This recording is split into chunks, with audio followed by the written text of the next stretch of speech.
Inside Story Uganda, real source of political updates.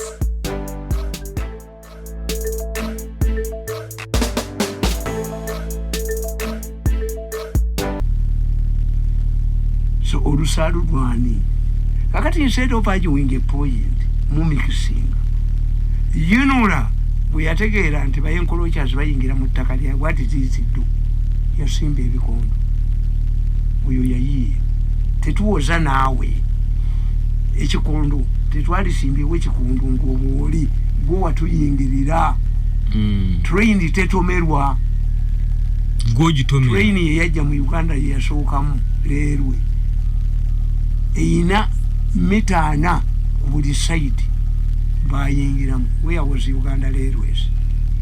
Nebaga nti obusiru bw'abasajja bano abazungu baali bapulaninga oluguudo oluva e Kabuuso okugenda eyo ennyana mawa bapulaninga kubanga ekyo kisaawe kyaliwo. Omanyi nti oluguudo olwalimu ekkoona bweriti olwa Kabuuso olugenda ne Kasukeri wansi speed yinginiya wakajina atayina magezi very abusive. Ekkoona yalijja as if train teriddawo wabeerangayo ne wali ebinaka cross notegeera nti nga wabeerawo omusajja byeggala byokka train tetomerangako omulembe gw'abazungu. Waliwo omusajja alina akaki akareedi ezo balyandye taliyo. Where do you find a train? Emotoka nti yatomedde train kubanga sooka ebabwezi train bwekuba engombe osooka bigere byebifa tesiba motoka puleeki zikubula bufear in panic. Ani asobola kinyonyola kubba bongo bwe bamalidde mu bubbi singa bwe babba bwe bali bakuba ina amagezi akakola ebira temwali tutte kizungirizi kya musenero yabasubira baluni mu bbanga kizungirizi kyakunyeze ekyo ayurusu ene bwe wa taxi musenero nga mwanikidde ekiki be basajja bitwasomanga kabagezigezi bagamba kabaka ta esu kyenyire bwe bakawatako nkakawaka ali bwerere ayogera nti tonyiridde mufu oye takwagaliza birungi bonna ne basirika bano ninga kabaka akuname ne bimubba ne bigenda abagezigezi bakyaliwo ne bikuma ekitiibwa kya kabaka. This is why uliogenda mu komero osanga mu Bible kuna vogambye ki the Bible is a living thing mu hotel mon ate ye ina incitement wala be yaba katoliki banalukala oba abakulisaayo banalukala oba abalokole banalukala the Bible je bakukulinga mu komera. That's why abavudde makomera bangi 90% balokoka kubali bafuna time esoma ki esoma Bible ne bawubulamu kubanamu nolabe examples abalokole nabategeera bali topical. Omulokole asimba ekizindalo ki ati wali bantu kale oyinza okuba osuza enjala okoze otya tewalidde teweebaze nakulaga example mu Bible tewali wekka nekundi yalikwati the following day Lazaro yaliko mu mbeera bwetyo ng'alya bukunkumbuka agenda kulinaana omuzindalo wekufa gobabuuza abalokole batandikawo n'abantu 10 mubaleke bewoganye bokka ogenda okulanga ekkanisa emeze is topical ate ayogera kiro where sound goes they come up with relevant topics. Yes bagamba nti abakatoliki mwana wani anagenda mu biwempe ne babatunuulira nga balowooza nti abalokole sireti tuki ku kanisa. The Catholics woke up nga kayanja wasi bamugattidde na mirembe ne bategeera kino kikolo ky'abantu nti bayimba bamusala ne bavayo nabo ne batandika okuyimba nga abalokole ne bakola charismatic gundi efaanana n'abalokole. No omuganda ga nti amazina amayigirirwa agakopi gakumenya bumenya mugongo kuba nti makopperere toga nti kifaanana nga Samona kimasi original kati omuntu n'azimba ennyumba mu Lubigi nga ne Mawuuli n'abeerawo. One of the first ministers I remember Museveni appointed key ministers Sam Kaleganjuba, Minister for Constitutional Affairs, an assignment ministry okukolera Ugandan's constitution bagitireyo beyongezeyo emyaka emeka. The reason yalimu tewali constitution nenga Njuba yagirawo nenga tewali abuuza nti banna wano tunalyawo emmere ngati wali kaka muchoto ye Museveni gwe batamanyi yagaa nti constitution teziiwo akakiiko yakalondawo yise emyaka egi ate kayina sente bamala kuevikitinga aka Human Rights Commission balyoka bafuna bati nga njuba talinawo kantalina na books ministry eyokubiri environment Minister of Environment, the first Minister of Environment under Museveni was Wangakali Emiryango wa FEDEM, the chairman of FEDEM. Tell us when we do not have a Minister of Environment. Nagambo yu umufuka mutani wani obeni. Nemuganti Museveni agabye eyo ku irugasi iruzira. Yasanga katani mu kuto nakawama bati ebikumi ebi. Dina akiwazana kali mu rugudo lutizapo yabawa amabati ameka nimugamba kwata amabati okabawo ngababbi bagala kabbirako tokateekako tumala okufuna space tugule babbe nagamba kajimu Museveni agenda kugoba tolowooza nti yeye wadde akatale kana amabati nga tamanyi nti kali mu road reserve. He is challenging the owners. Where were you when these people encroached on your land? This would be the argument. Two, legally, manyi waliwo abasoma law n'abasoma law materials mutimu baawula abatera okujja ba raw materials basoma raw materials si law bano ba raw materials si ba lawyer bonna waliwo advocate waliwo ani barista waliwo bonna temubaawula tuyita lawyer olaba nalabye lawyer agenza okusimba ebikondo mbwa aleta embale mumanyi omulamuzi yajja okusimba emikondo mu kibanja ekyo abaakutemene baka bazinga embisi baka bazinga mbisi. Where do you get the powers?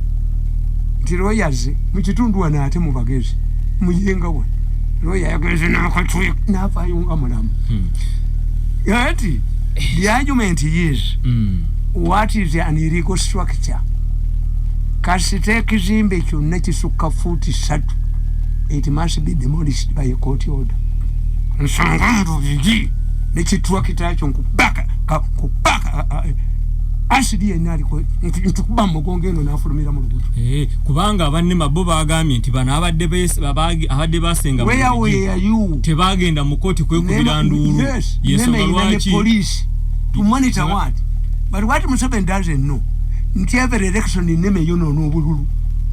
These are dangerous fellows. Nema is a very dangerous fellow who brought Muwanga into politics. Nema bagenda ngebutambala mu bibira ne bagobayo abantu bagera baba wa sente ne mulima bagera mukungula nicha byaluki ebyo era waliwo kesi yaze mu ofisi yange ligombawo NFL mugoba abantu kesi yaze baba wa sente ngajikuwa njaka bajikwata njaka bajikwata emazo okula amayirungi ngani ani abakolera mutwali abana bamu nabana bakolera abana bamu tiri eno government ya resistance.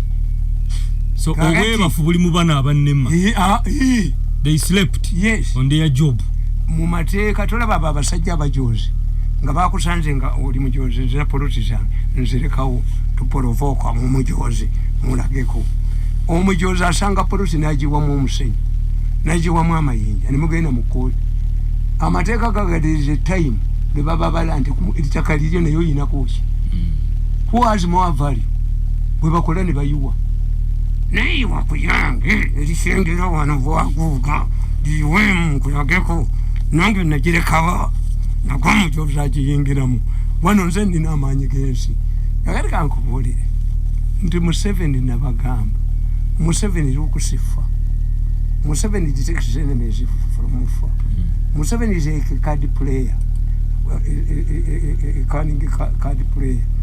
Card zazi kweka wano munkwao tuyinza mubala nti agenda kuleeza bbiri kwabwe zibeera wano mu maaso ziba nyangwe Museveni whatever he does surprises his enemies and take them time to shock ebakubira ddala kati raba magambo gye yamujja n'amujja ku private n'amufuula major.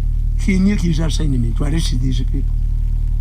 Yamanya agenda obbakwata magambo ya Job basobola buli omu teri ategeera meeting wajogerako wano nga asagale twali wano Olwokutaano ebyuma byabalabye ku hotel abo baleese ate gundi jama baguze jamas nenzi jaminga ate zina super jamas kati baguze jama sente mpitire kati ate obuyindi bwababbi era bannange Mulani yatundanga ebintu ebweru bamutadde Pakistan yali mu Uganda yazze ne Muganda hosted by 2 people bagenda kudamba sokole ne batawanira bwerere oli ye yazze mu koodi ne bamuzaayo accident bakasolutwe abantu bafemula bakasolutwe wakati asokola bamumanyi ne omanyi te bajje wange embuto tesenga Mulani yakomyewo ne mbaganzi siteesa namu era siri basonyiwa okola mumenya abonyeze emyaka 10 ngomuloweza munakapa handi mbakubemba maze omuje even God cannot reconcile us.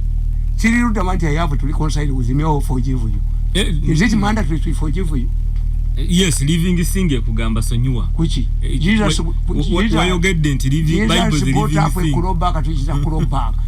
Mubasonyiwe kuba kibakola ki? Tebakimanyi. Nibakoze tape ngamba fasi. Abakola kibamanyi goga teri kusonyibwa. Jangu Museveni atwite ntulike.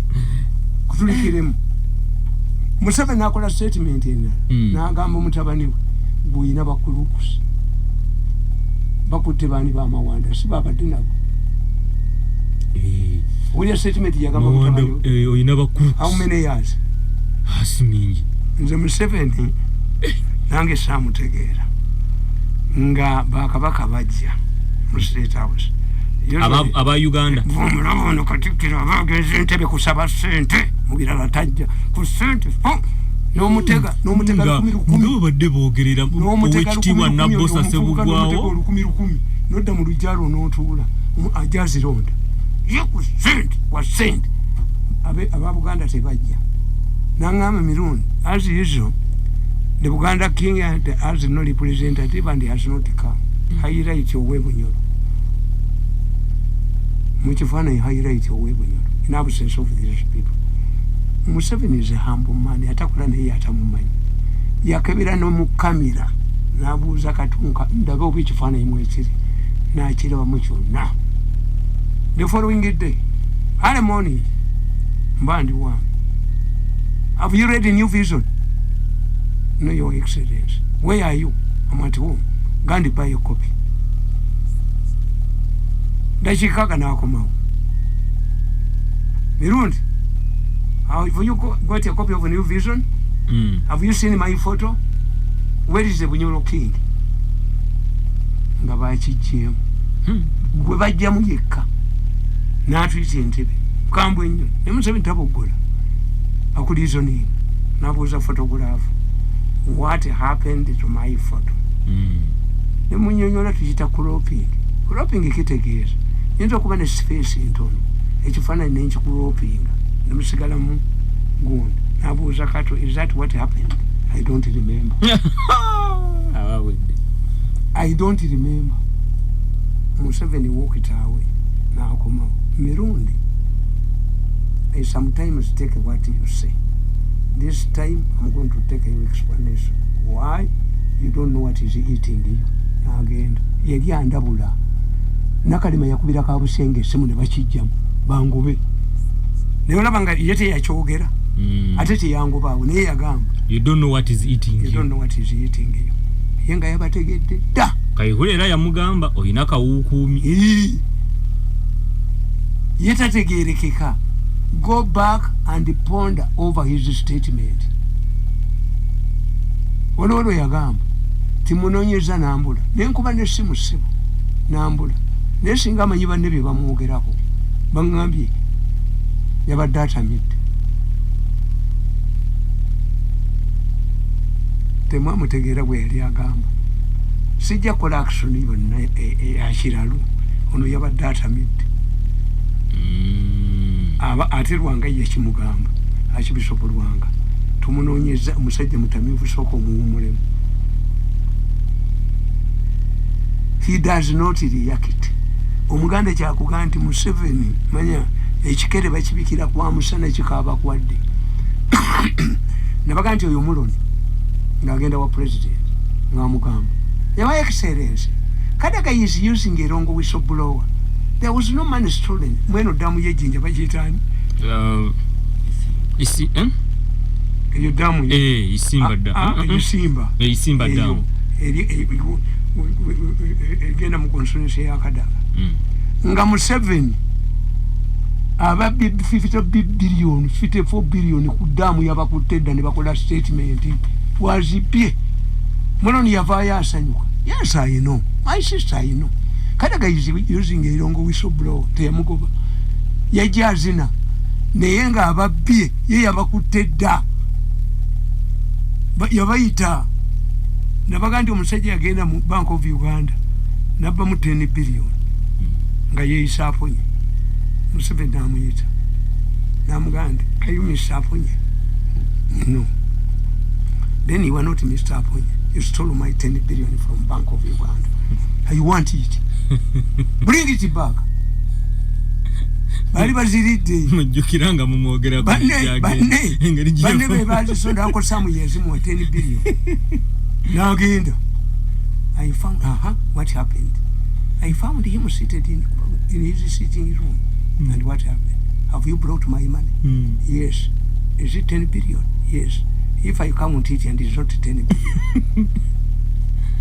Irukuti at me. Could I move? All of the okay. Could I move? He was panicking until we left the room. Yalinga nkoko je basibide kumugua olunaku lulamba. Gamba. Museveni yamala kuva mu room. Nechikapuche. Omusajja kwe kufuna yajje motoka entebe ng'atunudde mabega. Museveni talimbibwa. Ng'amayesa ayo nali omugoberera. Bamukwata ate ekizibiti yakiti ate yemunye. Yaga nti yaŋŋamba okay go if you have brought my money. Bali bamututene ku side. Akulonga yagala kuvunjisa. Sabagambe ti Museveni yaterekawo trillioni ye yakutambula naye mazewo emyaka 2 nga ne saleta zikuteeko trillioni ye ho akabbi kagenda kagamba Nabbanja waliwo omubbi wano yaterekawo trillioni namba etakoze sebo Nabbanja n'avuka Prime Minister alage waliwo omubbi gwe tukutte yaterekawo trillioni yange baminisita batudde ne vice yalimu ne Nabbanja machana mulaba ebyuma byamukwata ne vice president bagenda bwa musajja abalimbi azudde omubbi wa trillioni ku Monday ekiteeso tukiteesa mu cabinet waliwo omubbi yete Nabbanja yakikulembedde eddoboozi lyagamba Nabbanja eyo kyoma yoki eddoboozi nga bwe ligamba Nabbanja yadduka tali kafalinganga nga kuba kamba omubbi yenanyinizo ng'omubbi yani ye mukama we yekera bwa Museveni bwakuyita tomulimba era mugamba kituufu sakula ate ye taleekaana Museveni kasaakuga nti go back to Kampala oyo simanyi mukama yali principal secretary bwa Museveni nga Musoga abaagala nnyo n'oyo bayina omunakazi omunene wa kabina akanene Daily Principal Secretary nga amugamba abakalamujja bano ngenda kwogera nabo kiro mubawe emmere mukama okwagala okubba yabatwala mu hoteri omukalamuja ali omuceere n'ebifi 2 Museveni obogereramu nga beeyayamula did you eat food? No.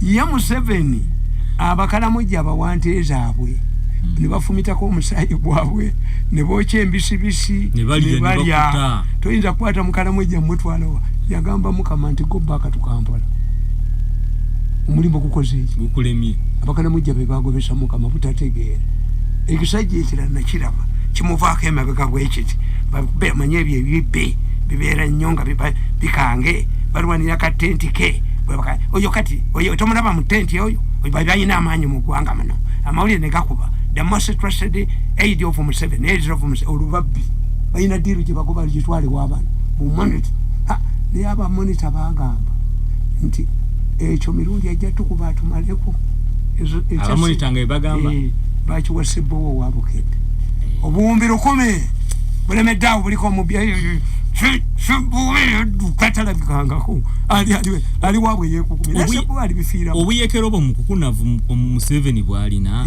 abo mulemye okumalawo mafia n'enguzi ate bantabina kati ino bagikubira na mu budget ngatenda bana kufuluma bonga bakubyedde balide. Don't know where we are heading it to, because President aina buyinza bu dissolving a parliament.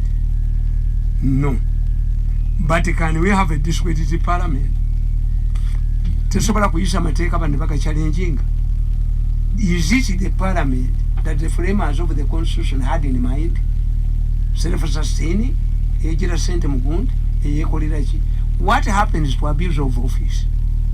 You can have a referendum. Kubata jabba yiwa parliament yibu. Privileges is on nazebajiwa, some of them was abuses. But what is happening? In politics, if you want to solve a problem, create a contradiction. Nagano, you create a contradiction. Create a contradiction as unsolvable puzzle. What solution is mwogere kati gwogamba nedda tetujja kwogera. Jesus yabagamba teyakondemminga mwezi ate teyamuwagira neera kondemu nolokondomu atakikolanga kamukuba ekyekyo. That's a contradiction. Basajja bakulu bebasooka okutambula. Did they are you? How did they are you? No. Hey. Good. Which kind of contradiction should we create now? Parliament. Is it the parliament that the framers of the constitution anticipated? Oba mulimu balala. What happened is ngabaze kuwasa mugole n'omuzuula nga musajja. Do you remain together? Ayinde dodukawo misinde. Yes. Osibira wa his eminence timunnaye gwangata naye musajja. They divorce you. They have a Catholic court divorcing. Nekazi bwe bamuma divorce. Who should divorce parliament? Ayinali yamubuuza. Kiki lwaki tukuwa divorce nti omusajja wankuba akubira ki? Tiras akubira ki? Kazi bwe yaddayo buzi. Contradiction. Akubira ki tiras lwaki akuba? Because you can provide a solution. Oba kubira bwenzi tubutereza. Oba kubanga atamidde tubutereza. Atinga nabuba si. So contradiction you see. Vice President ayinza kuba bawe. Ate abamukuuma babeerawo. Ono mukazi wa ggwanga. Ngajja ku mukolo nkasibye bandage. Nti omwami yamukubye. Atia. They arrest you.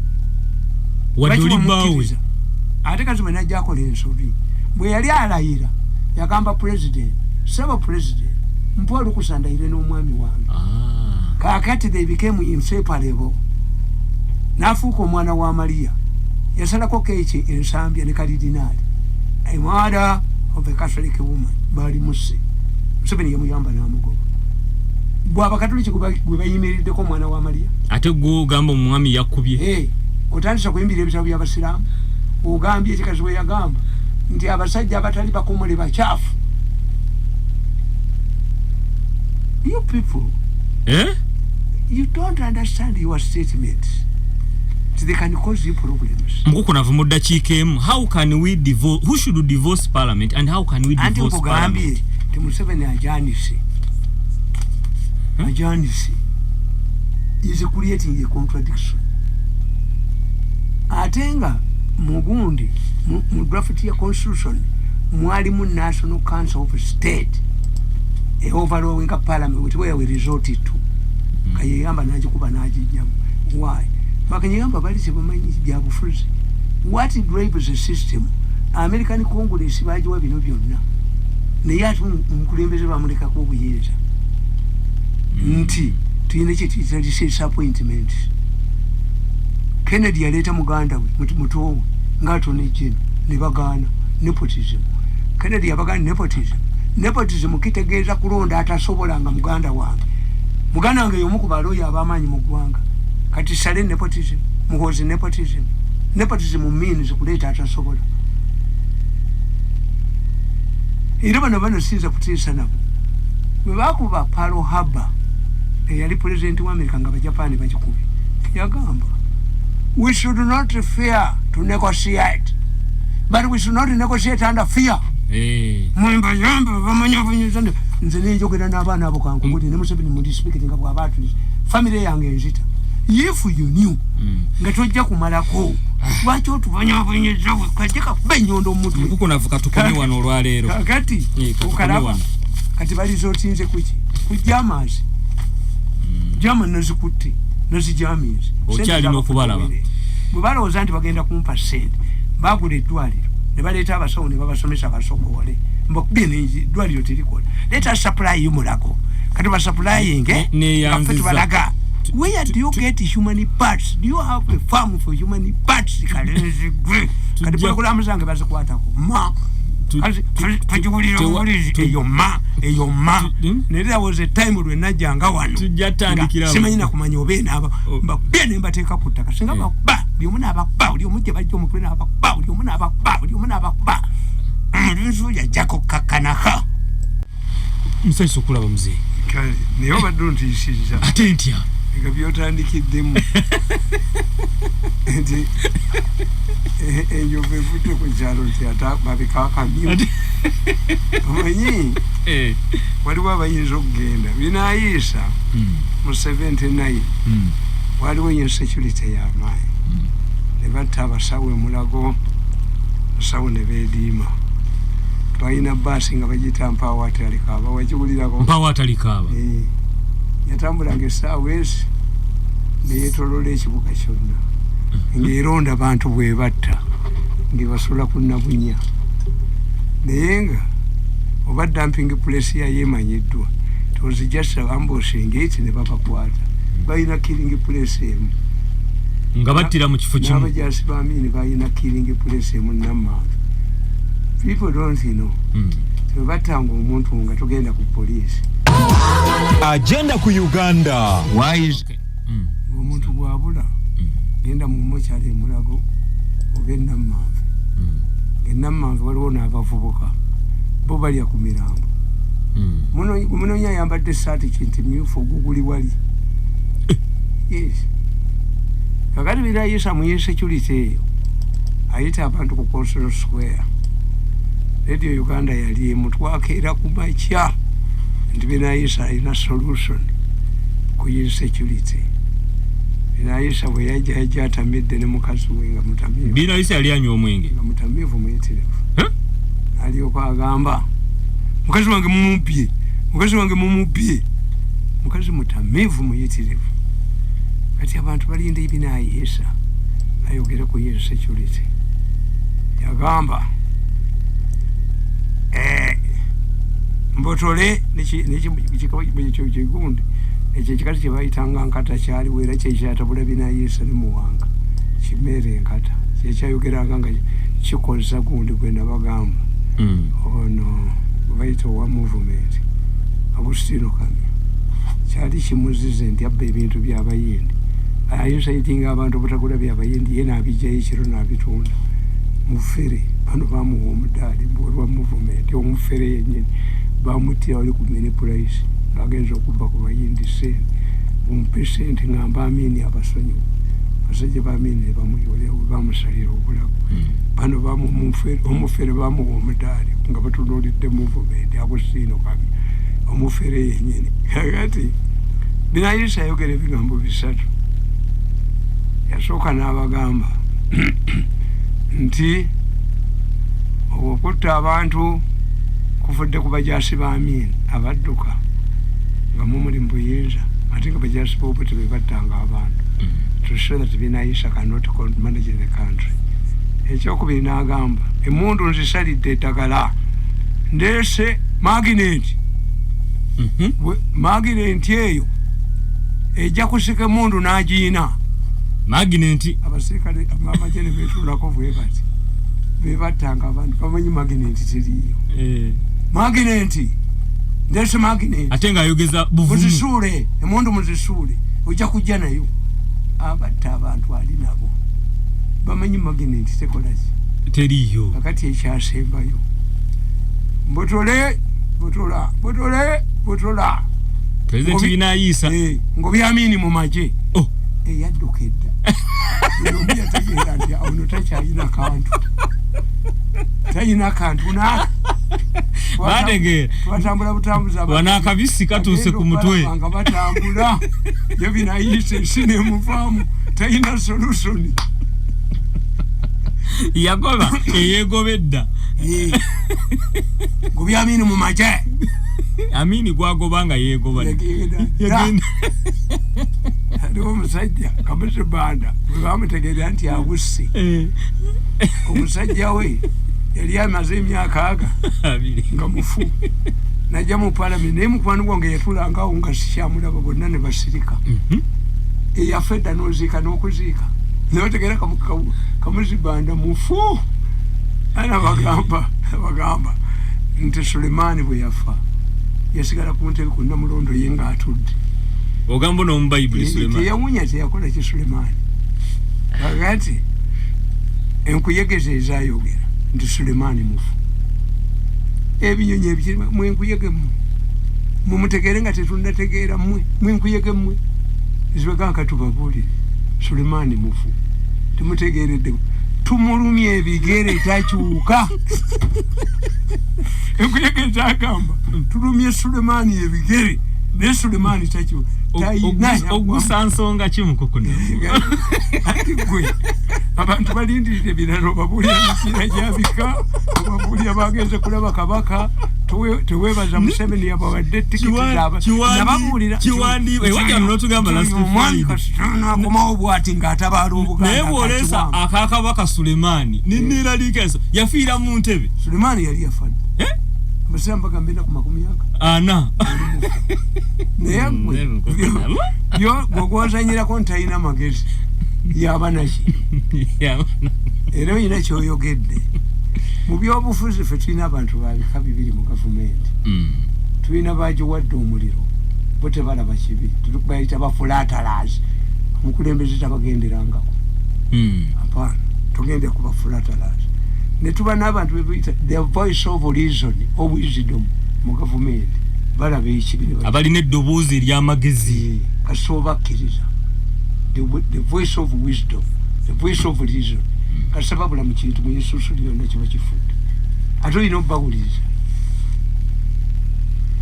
A king must be a philosopher king surrounded by a council of wise men. Omusajja yakireeta bamuyita Puleto yazaalibwa emyaka 305 BC Yesu tannaba kuzaali naye ayina ekitabo kye Chronicles naye abatalya mmere basoma abatalya emmere tebasoma zibanyigiriza buli kimu kyonna sente tebazisiba. I buy a book every week to update myself. I buy all newspapers ezitali za Uganda ngula kubavuma bakoze ebikyamu kubatereeza actually. The problem mweje mutamanyi nawandika akatabo kange Who Keeps Museveni in Power in the 2006. Mwakasoma ne ambassador gyagenda. Yes, bili mukaga nawandika Who Keeps Museveni in Power. Nemba gamba timumutegeera tuyinza kujjawo COVID nga totegedde bwakwata. Museveni needs a case study. Nemba gamba nti n'abamujinanye tebamumanyi tebamanyi gy'alaga. Nabagamba nti tulina ba mountain dwellers ne ba plain dwellers. Omuntu alinanye omukulembeze tamutegeera alinga alinanye olusozi nti omusajja ow'ekabuuso alinanye ekyaki yeerubaga asobola ogiraba waggulu waayo. When you are near the mountain you don't see its apex. A man who sees Rubaga clearly abeera ate erigindi kibuli yalaba Rubaga yenna nga yeesowoddeyo bw'ati. You have to be at a decent to say leader.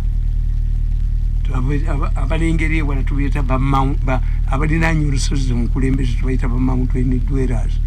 Abali ewala tubayita ba plain dwellers. Abali ewala be bategeera omukulembeze. Ba plain dwellers bo baba balaba. Ba mountain dwellers nti tugeze oliwo omulangira Kakungulu olaba Kibuli oyinza okulaba omuzikiti gw'Ekibuli obanga oli mu balakisi y'Ensambya tolina okugula bita. You are near Kibuli, you don't see its apex. This is a problem. Museveni tebamumanyi. So Museveni bamulaba wano maaso balaba mugongo naye omutwe tebagulaba nti ajja kubafuga nnyo until you sit down and analyze him like a doctor analyzes such a disease n'ategeera nti covid kunaaba mu ngalo kukola kikola until ng'ekyo mukitegedde mufa ne muggwawo. Kubanza jukira mwayogera wano era ne gyagenda bakweyajja ekigambo ekya waliwo kyeyayita mu 7s mukati nti apamiyetinze yabalema ne bw'aba ababba obulumwe lwaki abba mmwe lwaki mmwe babba n'okubba siiso n'akubba ku luno n'akubba ku luno n'akubba ku luno. If your wife comes back every day nti bandepinze what do you do? Omwana wono omuwa ssente yenga buli wagenda okugula ebintu mu katala ajja bamusaze ensawo abalanga tebabasala nabaga nti abo batunulira gwe weka simu yena ali muteri entrench eyebba yokka yemala weyoka kuba ena ali muterina mulabe weebwe ina internal enemies but we've had entrenched systems. Khan was an entrenched party. UNUPU eyakawunda one man one country that man Kenneth Kaunda ngano ni keke boys yani ya Kenneth Kaunda team no mutala gwomo ino nga gwa Kenneth Kaunda bamukuba batya.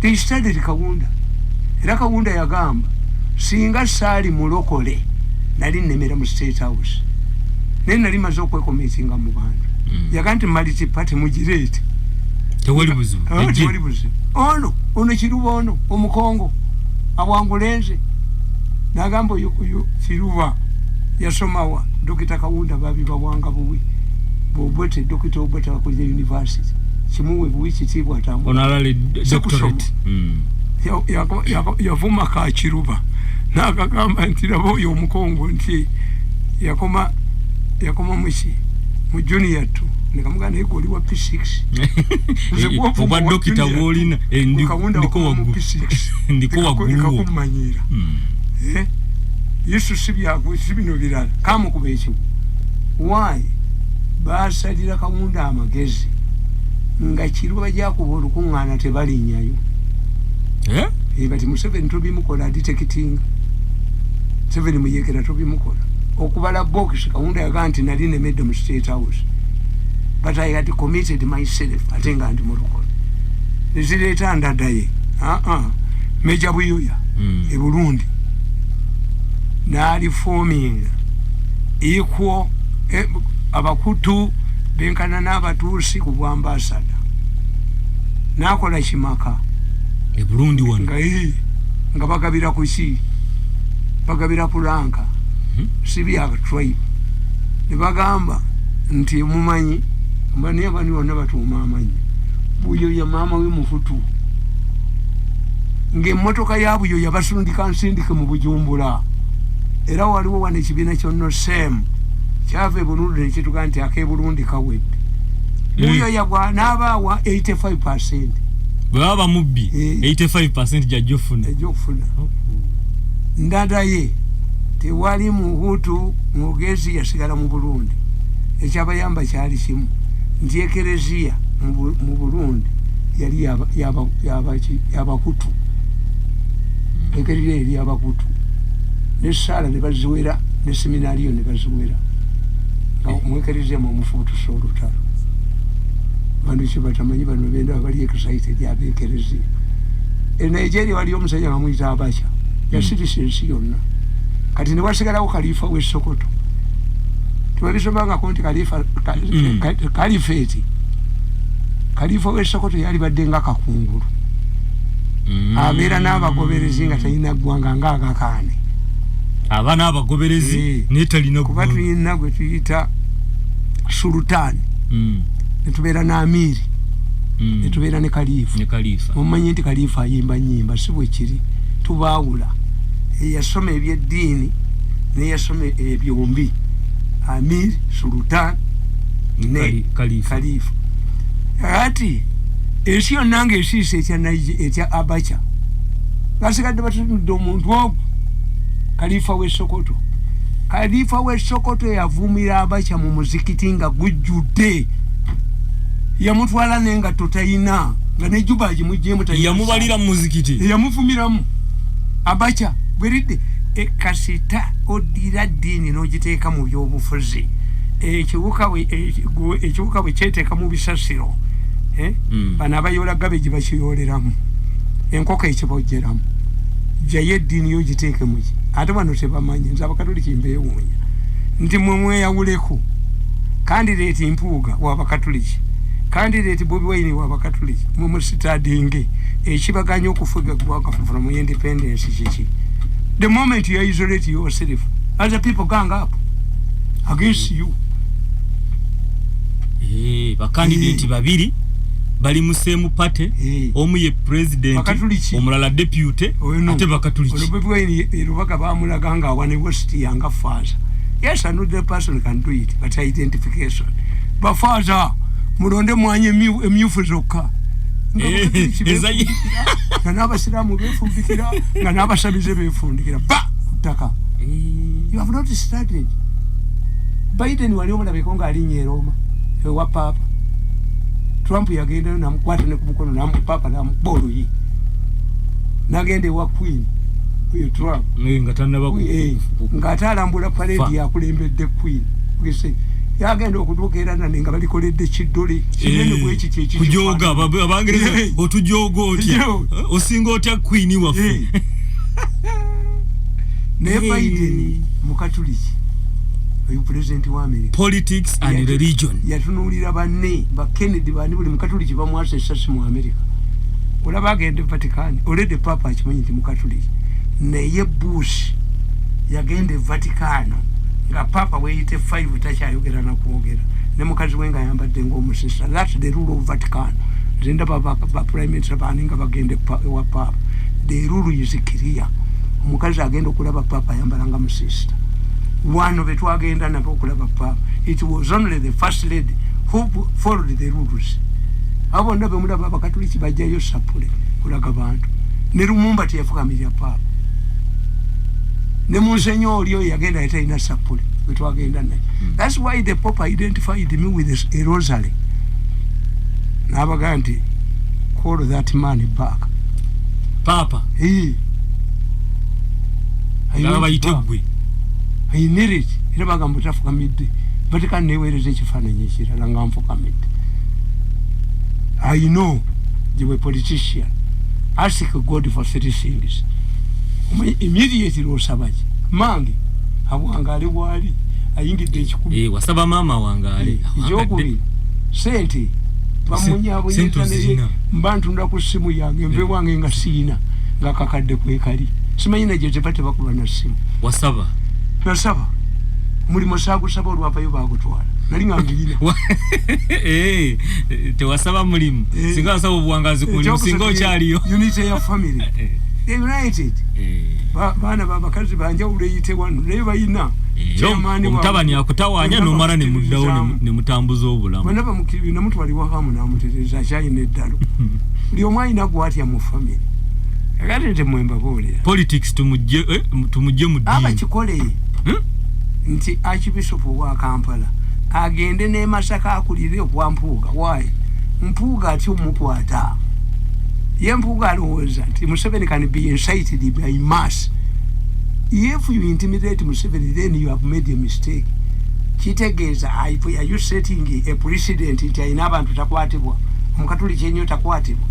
What about other people adapted to this system? Akuya akumaze Mpuuga jagenda mu kkomera. Why is provoking Museveni? Museveni is not intimidatable. Tebamutiisatiisa n'abasuubuzi yabagamba luli size wano kuntiisatiisa. If you want to get anything from Museveni, humble yourself and be humble.